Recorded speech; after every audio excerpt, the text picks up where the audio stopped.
Hello, I'm Jyotika. Welcome to Excelling Psychology. Today I'm starting with a new series of lessons. This series is on research methods and it's a cross-board topic. So even I'm going to take a cross-board approach. So whether you are doing your A levels from AQA, CIE, EdExcel boards, whether you're doing AP psychology or IB psychology, or for that matter, even if you're doing GCSE, this series of lessons is going to be very useful to you. Right out the outset, I want to make it clear that I am just going to be explaining the research methods and methodological concepts. I'm not going to show you how to attempt exam questions on research methods. So, exam strategy, I'm not going to be sharing. That I've already done on many of the videos available on my channel. So, you can watch those videos available with research methods in their titles. This series is meant for those queries that keep coming up to me. Can you clarify the concepts of research methods? Can you show us how this method is different from that method? We really don't get the difference between methods. So, this series is meant to give you conceptual clarity on the research methods that you have. Also, before I begin with the lesson, I want to tell you something about me. I am a school teacher and private tutor for A level psychology. For more than 11 years now, I have been teaching A level psychology, IB, AP psychology, and my students have been getting topmost grades in their papers. So, if you want to schedule your classes with me for A levels or GCSE psychology or for AP or IB psychology, you can contact me. My WhatsApp number and email ID are available in the description box and pin comment below. Also, if you're looking for notes for your course, I do sell notes like essay packs, model answers, and past paper solutions, revision notes for many boards. So you can check them out in the store below. The store link is also available in the pinned comment and description box below. Let's come to the lesson now, the very first lesson. In most boards, the research methods topic begins with the experimental method topic. So I have taken that as the first one. In this lesson, not only we will understand what an experiment is, we will also understand the different types of experiments, and also we will go through an evaluation of the different types of experiments. So we will learn about their strengths and weaknesses. I have also included prominent examples of each type of experiment, which most of you must have gone through regardless of which board you are in. So you will be able to apply your understanding of experimental methods to those experiments and it will enhance your understanding. Before we begin understanding what an experiment is, I want to share something from my common observation in so many years. Most students refer to any research study in psychology as an experiment. So, regardless of whether a researcher has done a survey or an observation or a case study or a correlational study or a meta analysis, they call it an experiment. So, today, one thing, if I want you to definitely take away from this lesson, is that not every research study in psychology is an experiment. So, avoid using that word for every research study. When you keep on referring to every study as an experiment, it becomes very difficult for you to distinguish between experimental and non experimental methods, which we will learn about after we complete the experimental method. So, today, be clear that whatever we are going to learn about today, whichever features of the method we are looking at today, if any study has these features, only then we will call it an experiment, not otherwise. And as we progress into this series of lessons, it will become increasingly clear to you how an experiment is different from other research methods which are used in psychology. So, first, let's broadly understand what an experiment is before looking at its types. You can also think of it as first we are understanding what is common to all types of experiments that we are going to see ahead. Those features we are looking at the beginning. An experiment is any research study which looks into a cause effect relationship. Sometimes you will also see this referred to as a causal relationship. Many students call it casual relationship. It's a causal relationship that they are talking about. Cause effect or causal relationship means in an experiment, a researcher targets two variables. Now, there is a technical definition of variables. Anything that changes from time to time and person to person is called a variable. But it's not required to go into the technicality of it. So, we will just think of it as a researcher targets two factors in any research study. One of these factors is termed as a cause.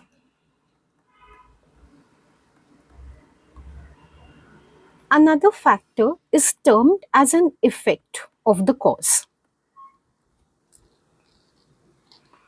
So one factor becomes a cause, the other becomes the effect. And now the relationship the researcher wants to establish is that one factor is the cause of the other. So this type of a study, the moment the researcher has decided that he's going to establish one factor as a cause of another, it becomes an experiment. Now the question is, how will the researcher be able to show that? How will he be able to establish that one is the cause of another? For that, what is required is manipulation.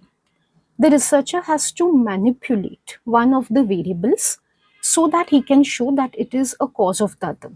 If he manipulates one variable, means if he brings about a change in one variable and that results in the other variable also changing, then he can say that one variable is the cause of another. If this is seeming very abstract right now, then let me explain to you with the help of an example. Let's say the researcher believes that drinking chocolate can improve mood. So here the researcher is interested in two variables, drinking chocolate and mood. Now the researcher wants to show that if there is a change in drinking chocolate, meaning if someone drinks chocolate, that will bring about a change in their mood also. So change in chocolate milk will also bring a change in mood. That means the researcher wants to show that drinking chocolate is the cause for the effect improvement in mood. So firstly, when the researcher has an idea like this, we call it research idea. We know the researcher wants to experiment. It's an experimentation idea. And now how will the researcher implement it in an experiment? The researcher will manipulate the drinking of chocolate, simply meaning the researcher will create two groups of participants. Let's say the researcher invites 20 people into his laboratory, so 20 participants. 10 of them he will ask to drink chocolate, and 10 of them he will ask them to drink nothing or to drink water. Basically, he will not give them chocolate to drink. Now, once the researcher has invited the participants in this way, and he's actively asking 10 of them to drink chocolate and 10 of them to drink water, what is he doing? He's doing what we call manipulation, changing the variable which he thinks is the cause. We saw he thinks drinking chocolate is a cause, so he's actively changing that, means he is manipulating that. And then what he will do, he will measure the mood of each of these participants. So for these 10 people who have just had chocolate, he's going to measure their mood, and the 10 people who did not have chocolate, he's going to measure their mood as well. Meaning that he's going to check whether drinking chocolate has brought about an improvement in their mood. It can be a simple implementation, like the researcher can just ask them a simple question. Did your mood improve from before? Yes or no?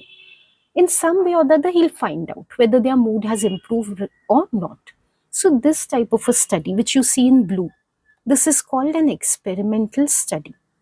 The researcher changes something actively, meaning they manipulate something, and they see whether it has brought about a change in something else. Only studies which have this structure, manipulating something and seeing the effect of that manipulation on something else, only such studies can be called experiments. Other studies cannot be called experiments. So, surveys in which just questions are asked but nothing is manipulated. Observations in which some behavior is just seen but nothing is manipulated. The researcher does not change anything actively. Interviews again, in which some questions are asked but no manipulation is there, they cannot be called experiments. So today onwards, you refer to only such studies which have an identified cause and an identified effect as experiments. Not only that, there's something else you will see in experiments which we will learn about further. The researcher wants to make sure that only what they are manipulating or changing is bringing about an effect on the other variable. So only their manipulation should have an effect and nothing else. Do you think people's mood can change for other reasons also besides drinking chocolate? There are so many influences on mood. Like a simple example can be the weather. When the weather is good, people's mood changes. When the weather is, like, say, very hot, people's mood becomes little foul. Now, the researcher will have to control for this factor. Let's imagine, what if the researcher does not control for weather? What if for those people who are drinking chocolate, they are drinking chocolate when the weather is very pleasant? And for those people who are drinking water, they are drinking water when it is very hot.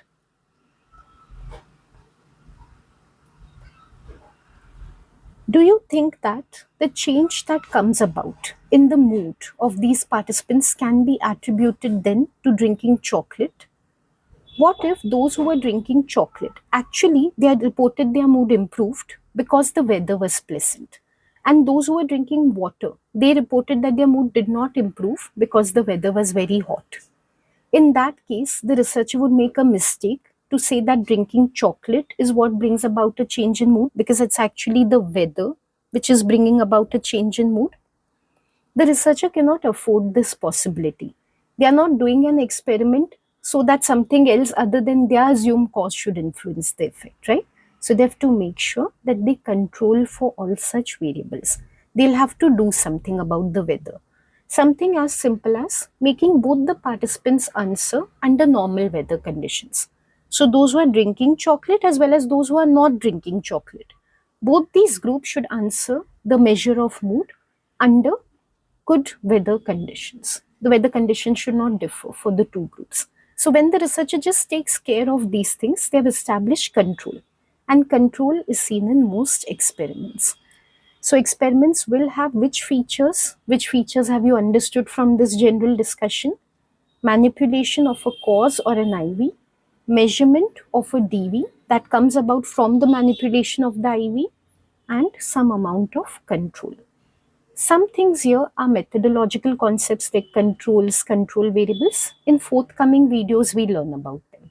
But as of now, we have got an idea of what these things are, which will help us to understand the types of experiments. So now let's come to the different types of experiments. Okay, the first type of experiment is called a laboratory experiment.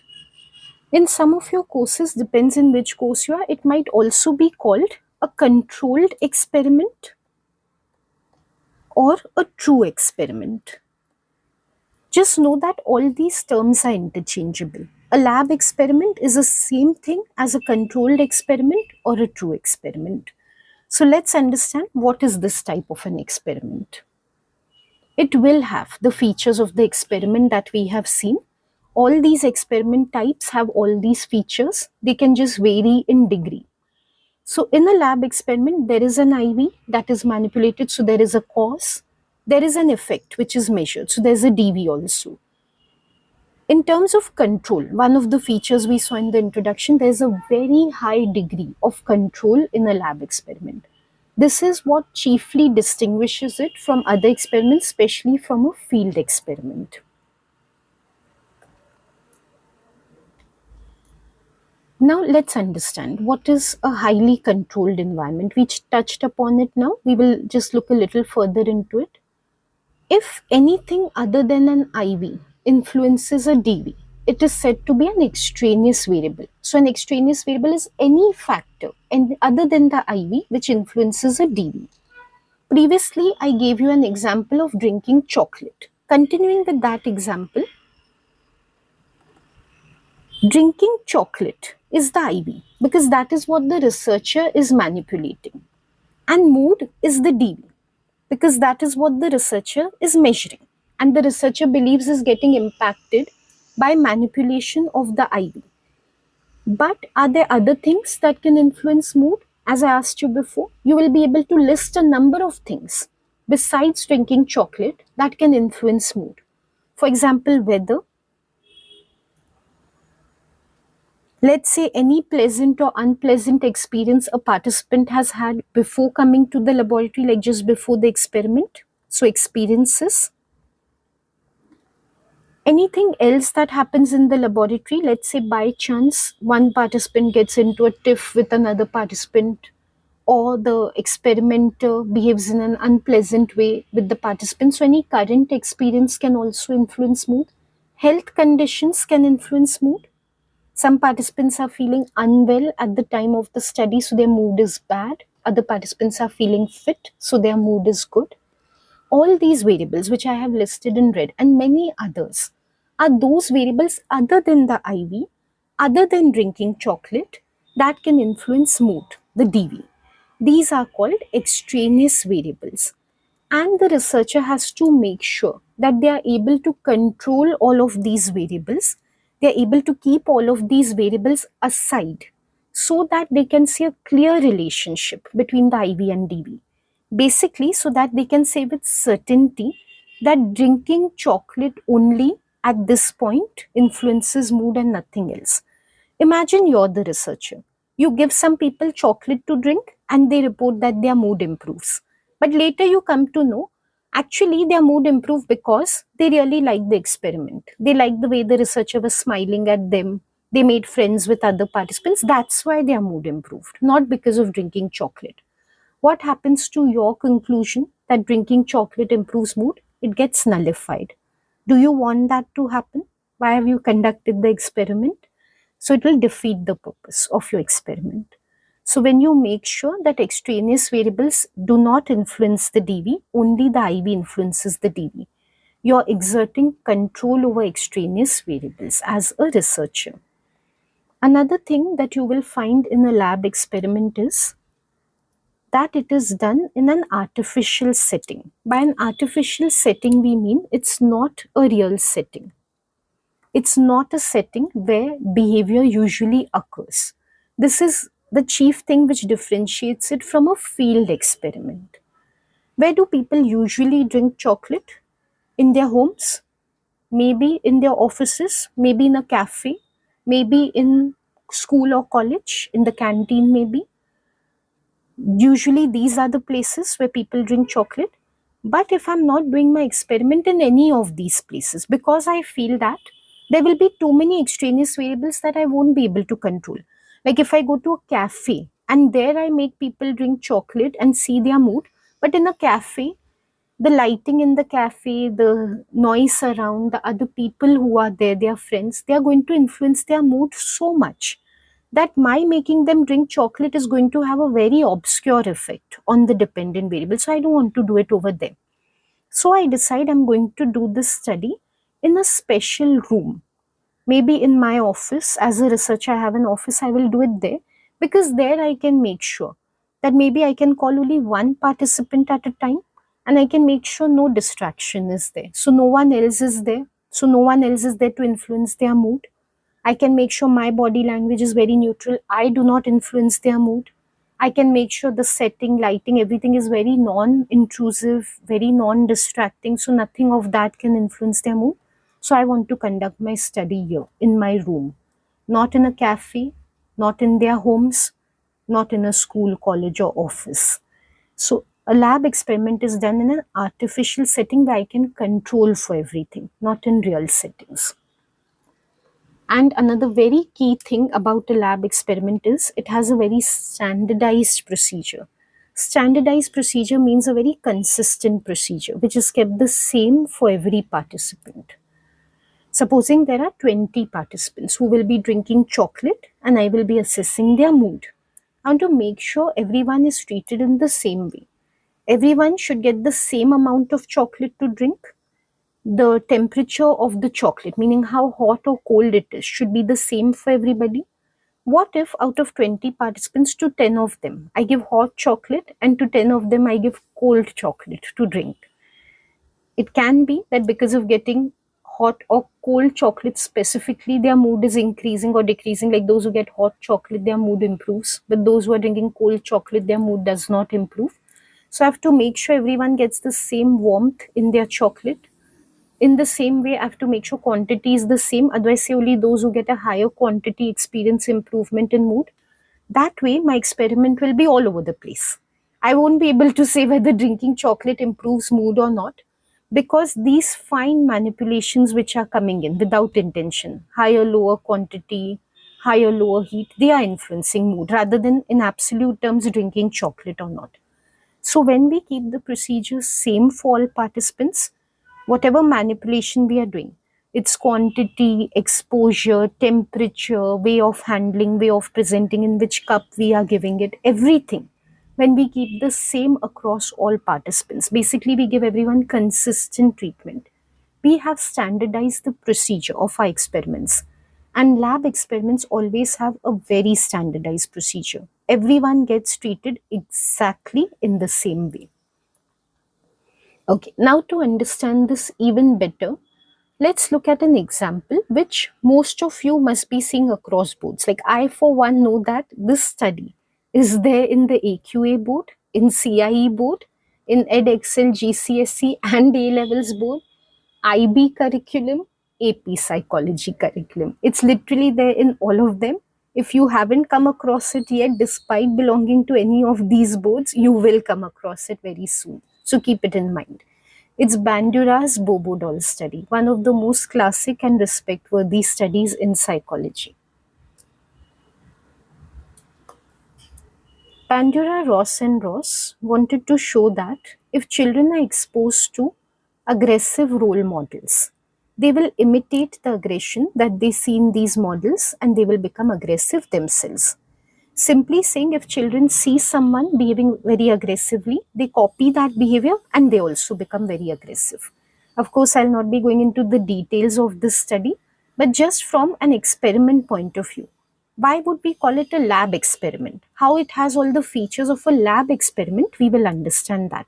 If you know this study already, great, because you'll be able to relate with this example very easily.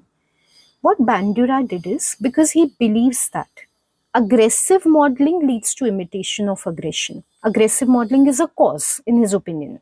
He manipulated that. He took two groups of children. Half of them he showed them an aggressive model.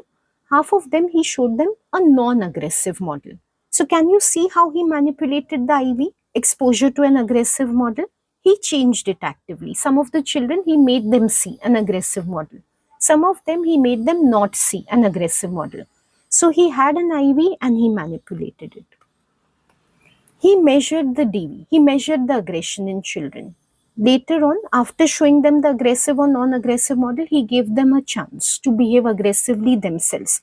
And whether they were behaving aggressively or not, he was marking it on a checklist. So that is how he was measuring the impact of his manipulation of the IV, meaning his manipulation of aggressive and no aggressive conditions on the aggressive behavior of the children. So measurement of DV is the feature which we get to see in lab experiment. And finally, that high degree of control, that was also there. For example, Bandura knew that the existing aggression of children, whether they are already aggressive or not, that can influence the aggression, besides like whether they've seen an aggressive model or not. So how aggressive a child already is, it becomes an extraneous variable. It's something other than the IV, other than modeling, which can influence the imitation of aggression, the DV. He knew that. So to make sure that in the aggressive and no aggressive conditions, I'm simplifying the experiment a little. I know that, but just to make it easy to understand, he made sure that in aggressive and non-aggressive conditions, the children were distributed equally. Some highly aggressive children were there in both groups, some moderately aggressive children were in both groups, and some very low or less aggressive children were in both groups. How did he do this? Before beginning with the experiment, he measured the aggression of the children, the pre-existing aggression which they had, and based on that, he divided them into two groups. This is known as the matching procedure. You can read about it. You can search Bandura's matching procedure and you will see how he controlled the extraneous variable of pre-existing aggression. So because he did that, his experiment is highly controlled and it qualifies for a lab experiment. There were other things also that he controlled and standardized. For standardization, I can give you example. He made sure each child, though each child came individually to the laboratory to see an aggressive model, they saw exactly the same behaviors in the model. There was a Bobo doll, that inflatable punch me doll, that the model was beating up for aggression, and the model was screaming some things in aggression. Every child got to see the model kicking, punching, beating the Bobo doll in exactly the same way as any other child saw it. Every child got to hear the same comments, the same wording, the same intonation used by the model as any other child, because the model was an assistant of Bandura and had been trained very carefully to behave in exactly the same way in front of every child. And that is why we can say the procedure was also very standardized. So, because there was a manipulation of an IV, measurement of DV, highly controlled artificial settings, it was done in a laboratory, and everything was very standardized. Everything was the same for all children. This is a very good example of a lab experiment. So now we've understood what a lab experiment is, and we've seen an example also, Bandura's Bobo doll study. Now let's learn about the strengths and weaknesses of lab experiments. Again, no matter which board you are in, typically you have a research methods paper or a section of research methods in your paper, in which they can ask you for strengths and weaknesses of lab experiments. So you should understand them so well that no matter which situation they give you, in that you can understand the strengths and weaknesses of that particular lab experiment given to you. Not only that, again, across all booths, the studies which you see, example studies that you keep seeing in your course, you have to be able to evaluate them. They ask you for the strengths and weaknesses of those studies. So, only if you know what are the strengths and weaknesses of a given research method, can you understand, okay, if this study belongs to this research method, it must be having these strengths or weaknesses. So, research method is a very core skill you need to have in any psychology course, because direct research methods papers as well as your other papers depend a lot upon your identification of research methods, their elements, and their strengths and weaknesses. So, let's understand first, what are the strengths of a lab experiment? What we keep on talking about, there's control of variables, extraneous variables are carefully kept aside and we prevent them from influencing the DV. Only the IV can influence the DV. That's a very big strength of a lab experiment. That is the chief strength. It helps to establish a cause effect relationship. And this is the reason why other methods, other than experiments, cannot establish cause effect relationships. If I want to say, as I told you before, like let's say that drinking chocolate improves people's mood, I have to make sure I can say that with confidence. And when can I say it with confidence? When nothing else has improved mood. Only drinking of chocolate has improved mood. So only lab experiment gives me that amount of control that I can rule out almost all other possibilities that could have improved a participant's mood and make sure it is only chocolate that is improving their mood. So very clear cause effect relationship can be established, which is not possible using any other method. Those methods don't let us control other influential factors. As we go through other methods, you will realize further. Just to give you one more quick example in Bandura's study, there are other things which can influence children's aggression, again similar to the ones which we saw previously. What if a child was getting disturbed by the way an experimenter was treating them? That could make the child aggressive. What if in the room the child had come? Besides the model, there was something else that could provoke the aggression.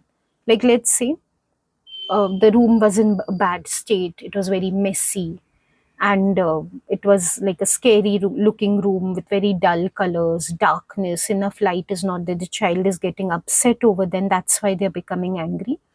Bandura made sure there was no such thing. The experimenter treated the children very well, and the room was well lit. Nice toys were there for them to play with, nice craft activities were there for them to do.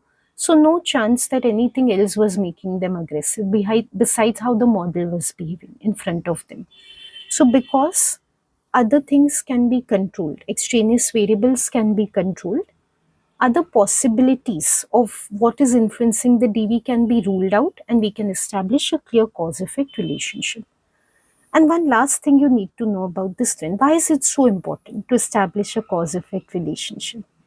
Unfortunately, most psychology courses nowadays, they just gloss over the foundation of psychology.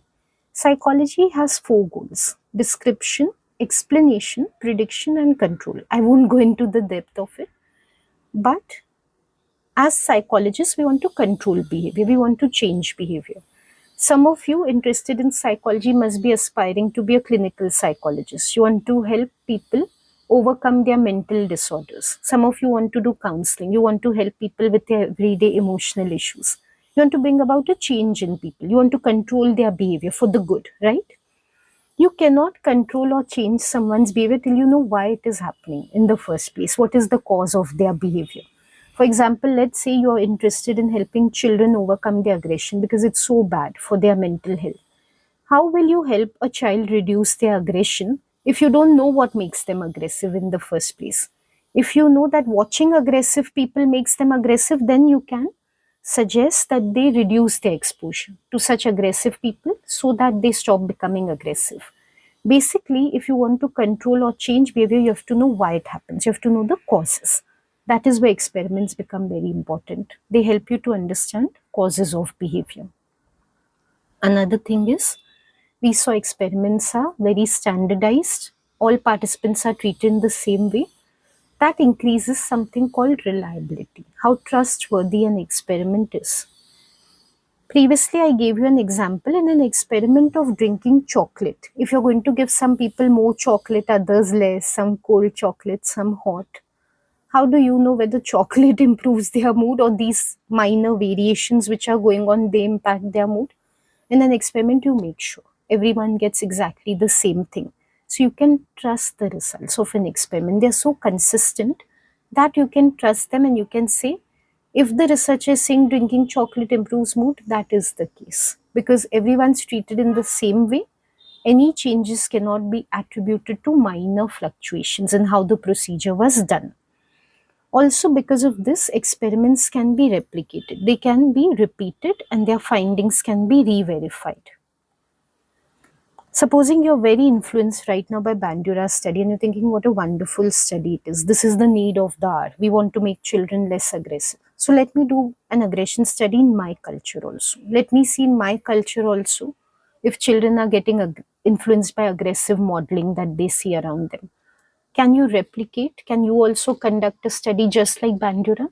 Of course you can, because if you read Bandura's report of his study, he describes each and every step that he used in the procedure of his study, what the model was doing, how long the model was doing those behaviors, what the children were doing, where they were seated, how they were looking at the model, which toys the model was playing with, later which toys the children got to play with. Everything is so standardized, so fixed, so same for everybody that he's clearly listed, okay, this is exactly what I did in my study. So if you want to replicate it, just take the report of his study, arrange for the same toys, arrange for the same settings, carry out the same steps that he carried out, and check whether you get the same findings like him. That helps you to verify the findings. And in science, there is a general principle that we do not keep faith or confidence in results easily. When there are repeated verifications of a result, only then we trust that this must be true for behavior. So many researchers have already imitated Bandura's study. You can also imitate it. And the more research that keeps on re-verifying and reconfirming the same thing, the more confidence we will have that children do learn aggression by looking at aggressive models. Now coming to weaknesses. The problem with a lab experiment is because it is done in a controlled setting. It just does not match real settings. It's deliberately made to be very different from real settings. We saw because we want to standardize and control things. But then that puts us in the question, like it's an inevitable weakness that comes along. Whatever we are finding in a lab, can we say that that same thing will exist in the real world? In a lab, when children are seeing an aggressive model, they are becoming very aggressive. But will that happen in their homes? In their homes, let's say on the television, they are seeing someone behaving very aggressively. Will they copy that aggression? Why are we doubtful about this? Because In their homes, there are many things that will fluctuate besides whether they are seeing an aggressive model or not. A simple example is their parents are there at home. Parents will make sure that children do not copy the aggression that they see on television. In the lab, Bandura made sure there was nothing else to influence the child's aggression. So in the lab, no one was there to tell the child that you better not copy what you're seeing the model doing. But at home, someone is there to warn the child and to limit the child's exposure to what they are seeing. So if we find something in the lab, it's true, it's valid. What we are seeing in the lab is accurate. We are not saying that watching aggressive behavior does not make the child aggressive. It does. But does it have any real world value? Does it mean anything in the real world? Will this actually happen in the real world? Like, is it possible that we'll see something like this in the real world? That becomes a question when it comes to lab experiments. So we say they have very low ecological validity. They are realism, or how much we can understand real world behavior becomes very limited. Finally, there can be demand characteristics in lab experiments. Demand characteristics is when participants figure out the purpose of a study and they change their behavior just to meet the purpose of the study, not get because they are getting influenced by any manipulation. Okay, let's say, for example, as such, the children were very small in Bandura's study, but let's say by chance they understood that what Bandura wants is that we should see the aggressive model and we should also behave aggressive, because he assumes that when children will see aggression, they'll also become aggressive. Now, what if they knew this already? Then, after seeing the aggressive model, they would have acted very aggressively. Why? Just to meet the purpose of the study, just because they know about this, just to please Bandura, just that's why, just to show that they are good participants of a study, not because they were really feeling aggressive by looking at the model. So, this becomes what we saw before, an extraneous variable. Demand characteristics are like extraneous variables because we saw if anything other than the IV influences the DV, we call it an extraneous variable. Your participants' knowledge of what the purpose of the study is making them behave in a certain way. So their prior knowledge has become an extraneous variable. It is influencing their aggression rather than manipulation of the IV, which is exposure to an aggressive model. So this is what we call a lab experiment, a true experiment, or a controlled experiment. But this is not the only type, though it is the most discussed type. And most studies in your course will be of this type because psychologists try their best, given the benefits of a lab experiment. It's so valid and reliable. They do their best to conduct lab experiments most of the times. But there are other types of experiments that exist. Now that we have a foundation of what an experiment is, what a lab experiment is, we'll be able to understand the other types very quickly. It becomes easy to understand them. So the next type of experiment is a field experiment. You remember that criticism of a lab experiment that we don't know whether its findings will apply to real settings or not? That is overcome in a field experiment. So a field experiment has strengths and weaknesses that are converse of a lab experiment. We'll come to that soon. First, let's understand in general what is a field experiment. Basically, a field experiment is manipulation of an IV, checking its effect on a DV, but in a real setting where the behavior usually occurs rather than a lab setting. The biggest confusion is for students to think that there is no manipulation of IV in a field experiment. Either they confuse it with a natural experiment or with a field study like an observation. There is manipulation of an IV in a field experiment. There is measurement of a DV.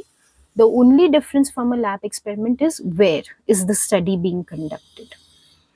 It's being conducted in a setting where the behavior usually takes place. You remember I gave you an example.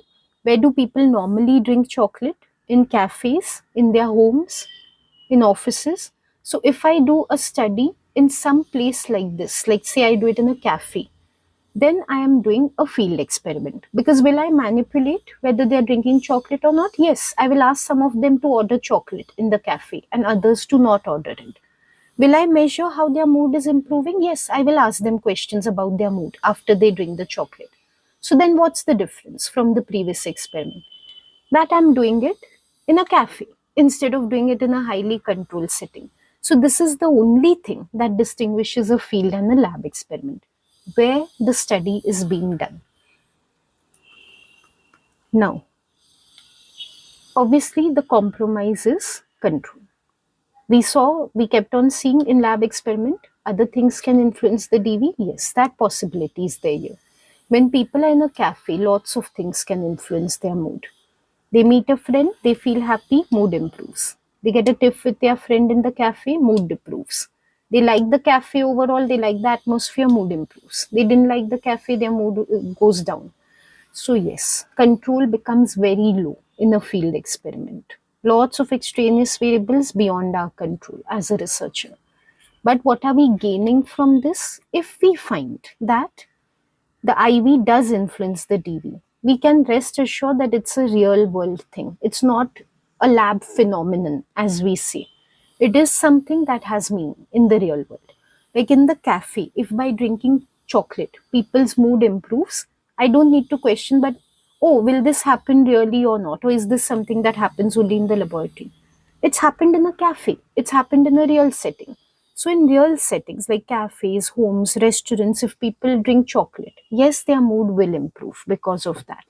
So, that ecological validity, that realism I'm gaining by compromising on control. Also, because these studies take place in the real world, we're able to control one more thing, which we saw again weakness of lab experiments, demand characteristics.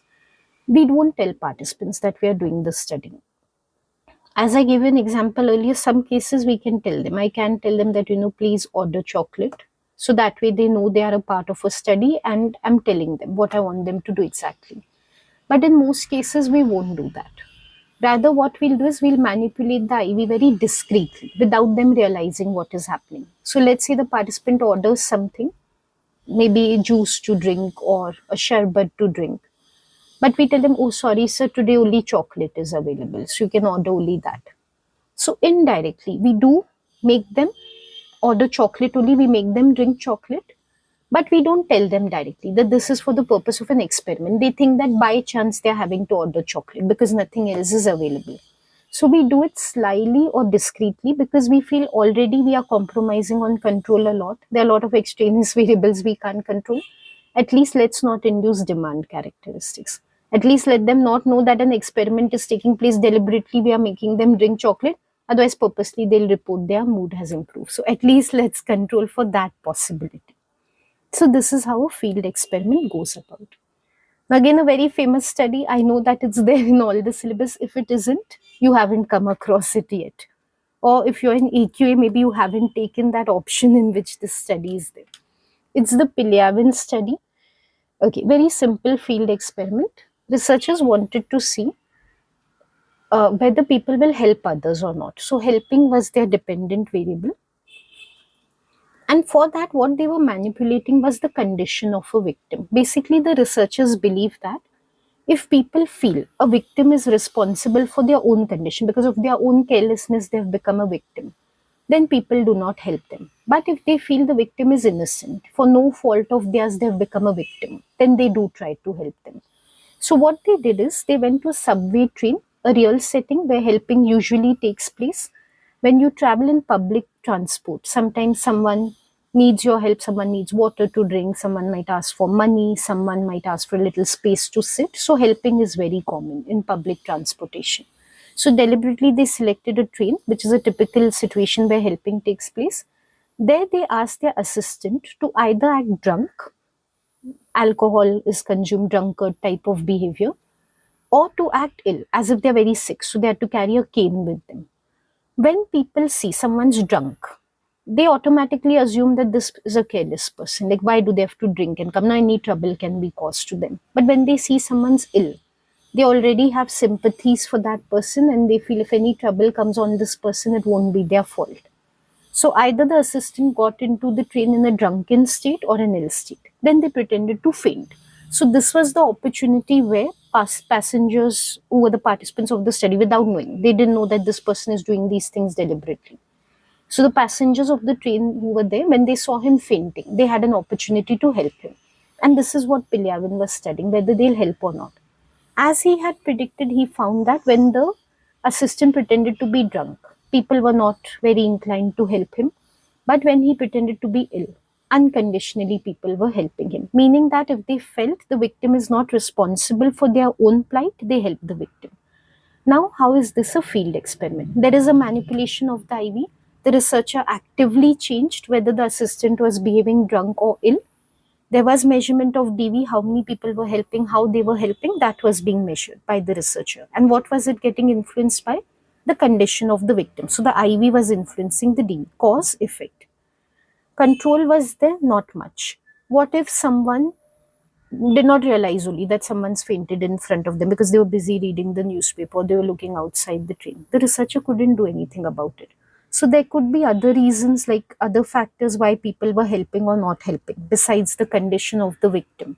So extraneous factors were there which they could not control. But was it realistic? Yes, because it was in a subway train. Here, if people helped, did not help, we can assume that in any public place or public transportation place, people behave just like this. They will help or not help, just like the participants did in this study. So it was realistic, and they were also unaware of being studied to prevent demand characteristics. Pilyavin et al. Did not tell them that, look, purposely someone's going to faint here because we want to see whether you'll help or not. They behaved, the assistant behaved as if he was a passenger and just by chance he has fainted. So that way participants automatically became part of the study. Now coming to strengths and weaknesses, in the beginning I told you they are the converse of a lab experiment. In a lab experiment, we saw the weakness was poor ecological validity. Field experiments have good ecological validity. They are realistic. So what is found in them will be found in realistic settings. And they have low demand characteristics. Participants are kept unaware that they are part of a study. So they cannot purposely do some things because they know the aim is something and they want to meet the purpose of the study. They don't know what the aim is.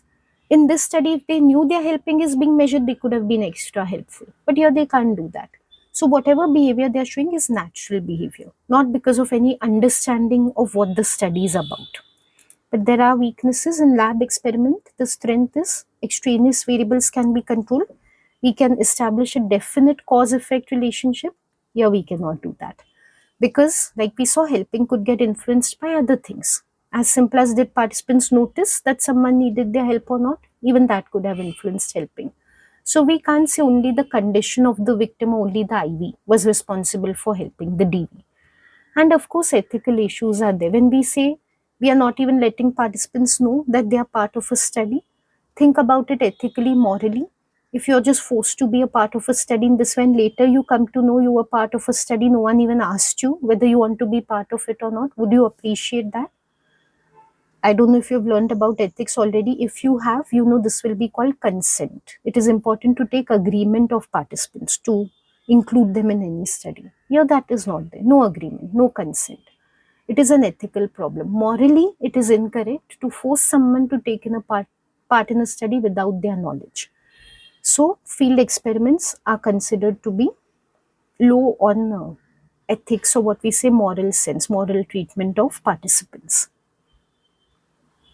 Now, there are two types of experiments more, which are not there, mainly in the Cambridge syllabus. In other all syllabus, they are there. Even if you're a Cambridge student interested in psychology, I would recommend don't quit the video here, watch it till then, not so that I get my full duration time, but very helpful for anyone who wants to pursue psychology ahead. But if you're strictly learning from, I want to prepare for my Cambridge CIE A levels 9990 exam, you can quit the video here. You don't need to see the last two types of experiments. All other students need to learn the last two types of experiments as well. So the next type is called a natural experiment. So what is a natural experiment? And very important to distinguish it from field experiment and quasi experiment. These are the two with which you will confuse a natural experiment. Remember what I told you, field experiment involves a real setting. The only thing that distinguishes it from a lab experiment is the natural setting in which it occurs. Natural experiment is not distinguished by virtue of being conducted in a natural setting. That is the biggest confusion students have. Here when we say natural, the natural is denoting how the IV has come to occur.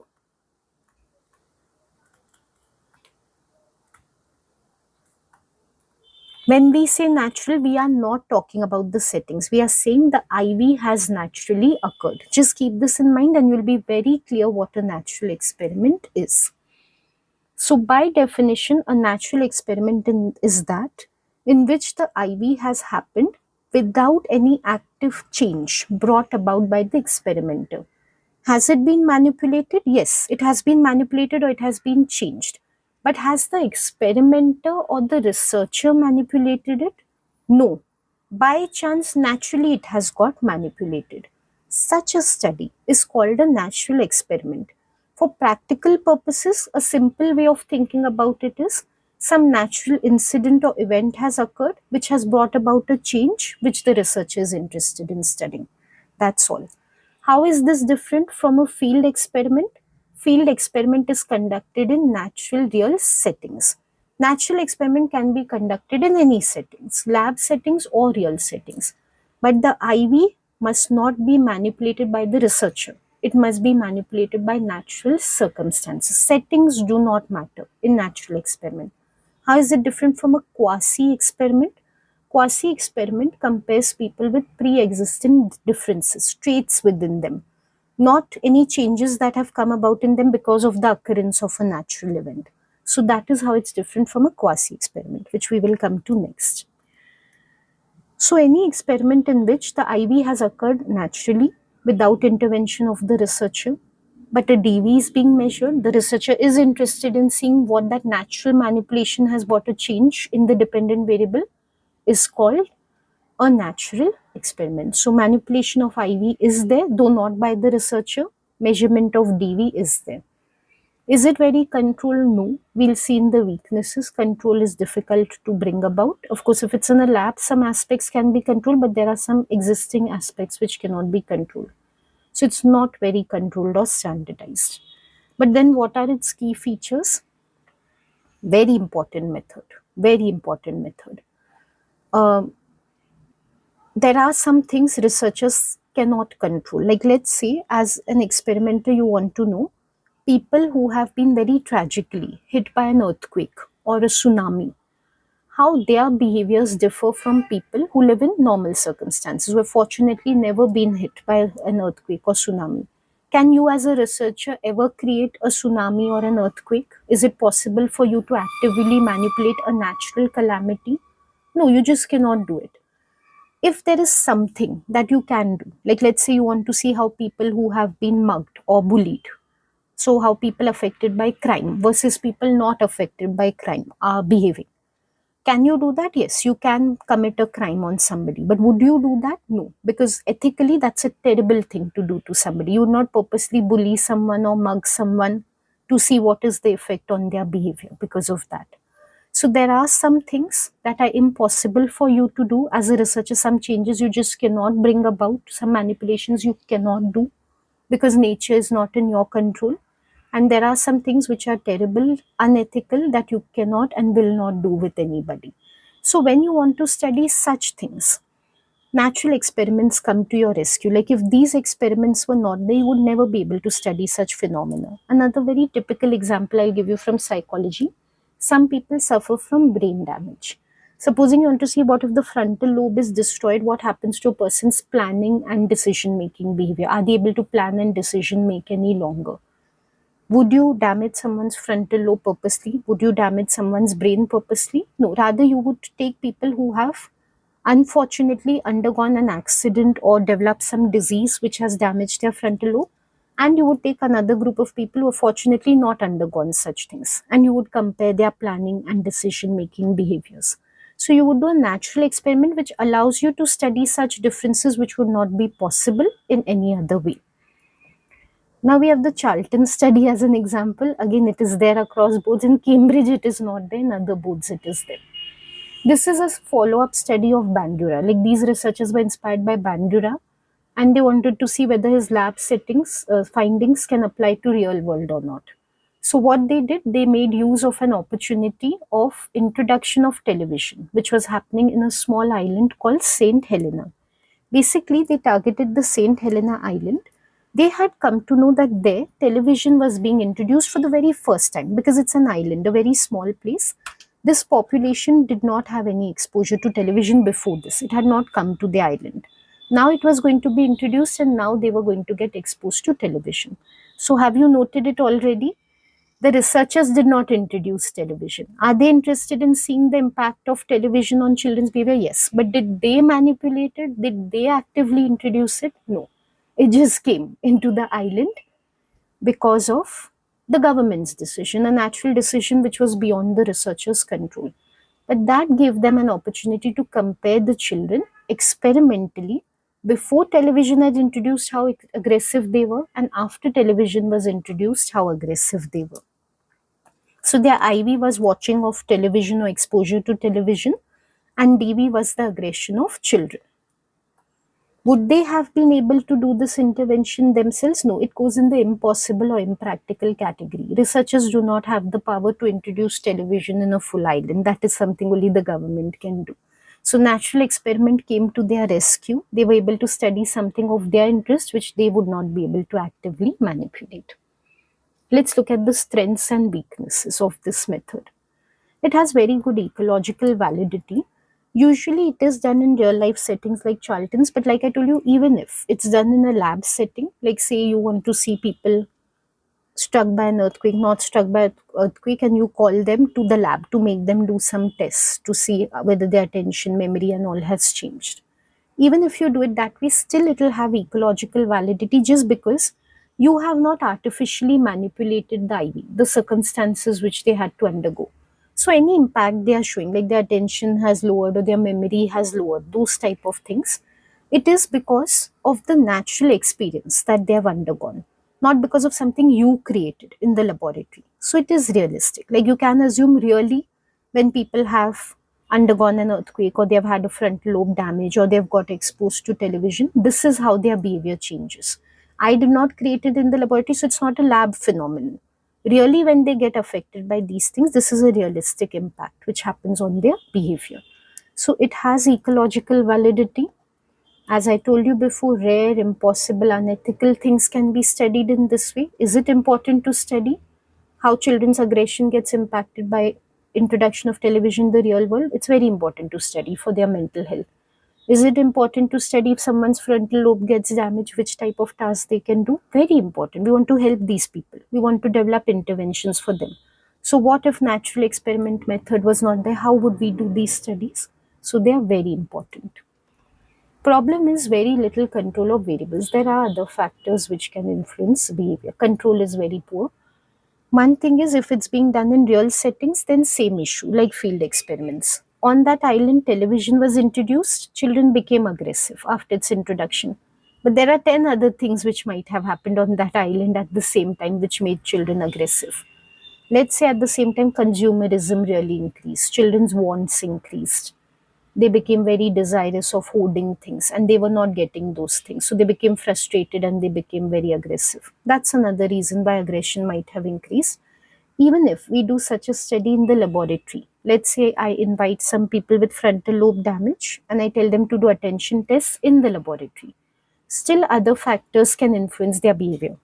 At the time of taking their test, I can make sure lighting, timing, everything is very well positioned, very well controlled and standardized. But say they perform poorly on the test. Is it because of frontal lobe damage? Is it because of other exposures which they're having in real life? Like, let's say they didn't have good schooling. That's why they never developed their attention very well. That could be a reason for their poor performance rather than frontal lobe damage. Because I have not manipulated their frontal lobe damage. How can I rule out other possibilities? Manipulation by the researcher's side is missing, no? So that is why what we call, if you know already the terminology, participant variables or individual differences, those cannot be controlled. And again, if you know already, I'm avoiding using too much terminology. Random assignment is not possible. You cannot randomly put some people in the frontal lobe damage group and others in the no damage group. So then you cannot say that only because of frontal lobe damage they are not performing well on the test. There can be other reasons which you've not been able to control because you haven't been able to randomly assign them to the two conditions. And because of these things, we cannot establish cause effect because other possibilities are there. You cannot say only this particular reason is there for this performance. There can be many other reasons for the performance. Finally, we have quasi experiments. Main confusion is between these and natural experiments. So I hope now you won't make that confusion. I'll point out the difference once again. A quasi experiment also does not let researchers manipulate the IV, but the IV has not come about because of some naturally occurring event. It's a pre existing difference between participants. So, what do we mean by pre existing? Some traits or qualities that are already different in participants, some characteristics which are there between them which are different, we are comparing those across participants. For example, age, gender. I want to see who has better vocabulary, younger people or older people.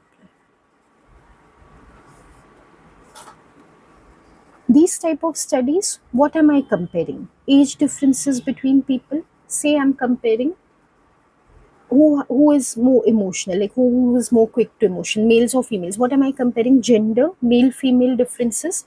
These are already existing by birth only. Most of the time the characteristics we are comparing by birth only, they are different in participants. Did the researcher create these differences? No. Did the researcher create like two groups, you become males, you become females? No. Did it happen because of some natural incident happened or event happened, that's why these differences got created? No. They are just there in the participants. So these type of studies in which we compare pre-existing differences, they become quasi-experiments. They are very similar to natural experiments, I agree. Only you have to see the source of the IV. Is it coming from some natural manipulation or is it already existing? Remaining evaluation, everything becomes the same, like natural experiments. In terms of settings, these can be conducted in lab settings. I can call younger and older people to the laboratory. I can make them do vocabulary tests in front of me, or I can go and study them in their schools, offices, real settings. Settings does not matter here again. What matters is that the IV was not manipulated by the researcher. So the groups already exist, they cannot be randomly assigned. Again, if you're not aware of this terminology already, you can skip it for now. We will come to random assignment eventually. But if you understand what it is, you cannot randomly, like 20 people have come in, using a lottery method, I'll put 10 of them in the old group and 10 in the young group. That's not possible. They're either young or old. You either put them in the old group or young group according to their real age. So random assignment is not possible, which means that individual differences or participant variables again become a concern here, just like in natural experiment. Now coming to a real study example, Baron-Cohen study. In all boards it is there, theory of mind topic is there, it is there within that. In AQA, if you're doing the development option, it's there. If you're doing Oxford AQA, it is a compulsory study, so everywhere it's there. In Baron-Cohen study, researchers wanted to see what if a person has autism versus they don't have autism. How will they perform on a theory of mind test, which is called the ICE test. Means will they be able to identify other people's emotions. So they took people who already had autism and who did not have, because they can't create autism, and autism is not happening because of some natural incident occurring. So this is not even a natural experiment. Autism is just there in a person. It's a neurodevelopmental defect. Basically brain issues are there. So either they are born with autism or without autism. So they take people with these pre-existing differences, have autism or not, make them perform that test called the ICE test and compare who's doing well, who's not doing well. So is cause effect there? Yes. They are assuming that having autism will be the cause of poor performance on the ICE test. But has the researcher manipulated the IV? No. My IV has changed. People are different from each other. It is varying. But the researcher has not caused it again.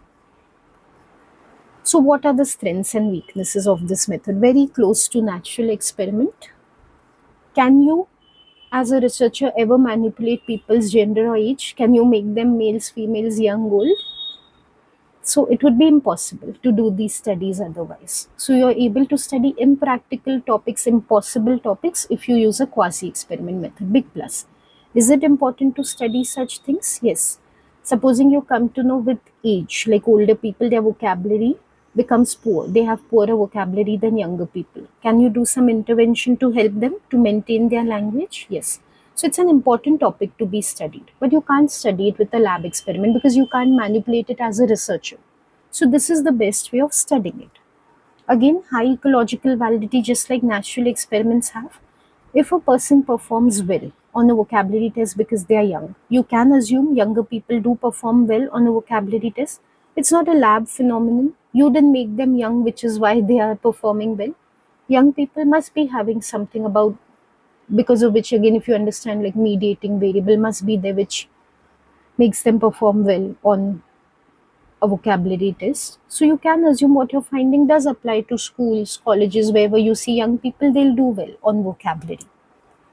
Problem is, again, cause effect is very difficult to establish because many ways people can differ. Let's say the older group doesn't perform too well on the vocabulary test, but the younger group does. Can you be sure it's only because of age? Can there be other reasons? Let's say the older people who are there, when they were young, they did not get good schooling.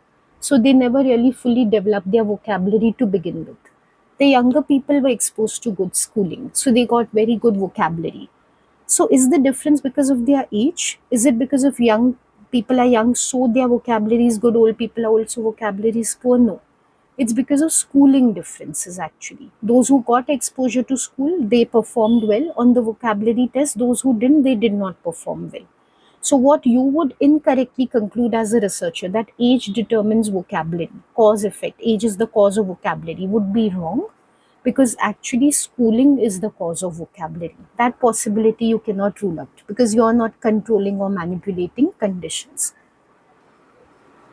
So that is it for the 4 types of experiments. I hope these differences are clear to you. Like I told you, this is a cross curriculum topic, but particularly for the IB course, very important differences to be understood. Like it really matters over there. And AP, in AP because IB because of paper 3, and in AP because of you have to identify the research method used in your AAQs. So there particularly it becomes very important. Of course, in other boards also, in AQA, Edexcel, full scope to give you any research situation and ask you what's the method. It's just that they don't do it very frequently. But in IB and AP, it's definitely there. So this topic is particularly important for those boards. If you have any doubts, comments, queries about this video or the idea of the videos in general, please leave them in the comments box below. I will not be able to answer your queries about videos on my personal email or WhatsApp. But definitely, if you leave it in the comments, I do read comments and respond to them from time to time. So you will get an answer. If you reach out to me with the right channel, you will get an answer from my side. Keep revising. I will come up with the next research methods lesson very soon, which should be about another research method, a non-experimental method. So stay tuned for that. Till then, goodbye and take care. Thank you for watching.